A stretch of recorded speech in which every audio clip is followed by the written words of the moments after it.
Bună ziua, la un nou video cu Contribals. Astăzi i-am făcut o mică surpriză că o avem Elveție cu popcorn. De aici, nu trebuia să vedeți aia. Și da. Bine, am arătat în toate episoadele, doar că da. Nu știu de ce am aflat abia acum ce înseamnă, dar lasă. E svastica, oameni buni, svastica.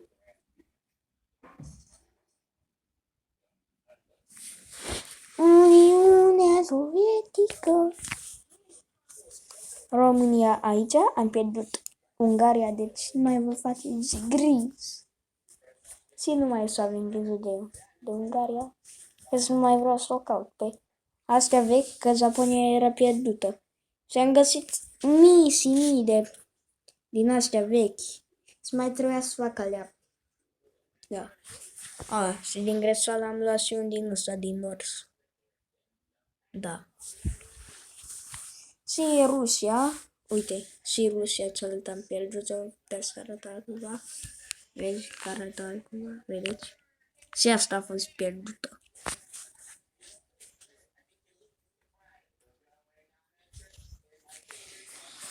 Da, chiar și Botosobal, dacă te uiți aici, pune în comentariu să vedem dacă mă lasă YouTube să dai comentariu. Bine, nici nu poți să înțelegi limba mea, dar lasă. America, care și pe asta am pierdut-o, dar lasă.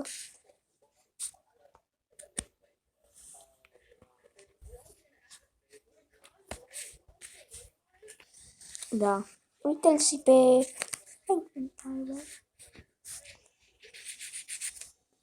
Îl serge pe America.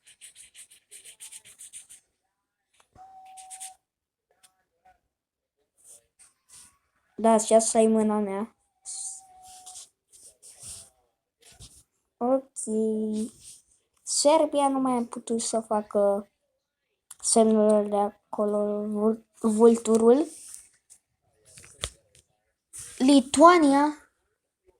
Lituania cu Botosobal, că Botosobal sunt în Lituania.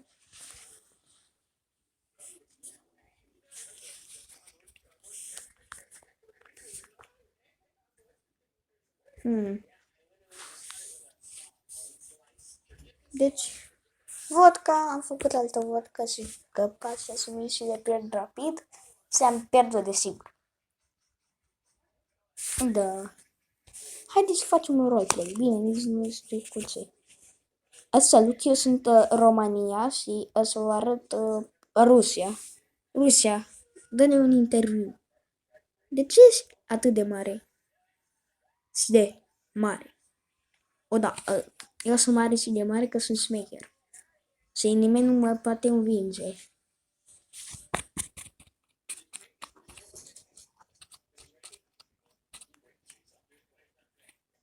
Am câștigat.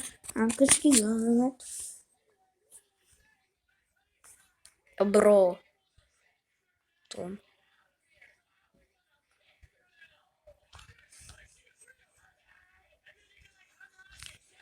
Tom, să-i dăm un interviu și lui Tom, desigur.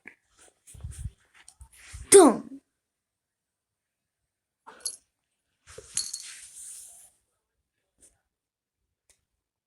Tom,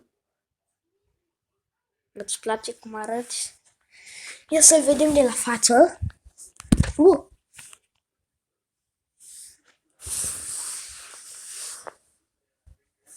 O, da. Uite ce smecherie. O, da, cred că acum să încheiem vlogul. Hai.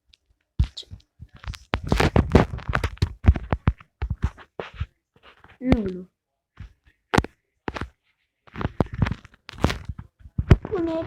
Spuneți bye. Sau dacă sunteți români, pa. La acestui vlog. Pentru că să terminăm fix acum. În 3, 2, 1, hai pa.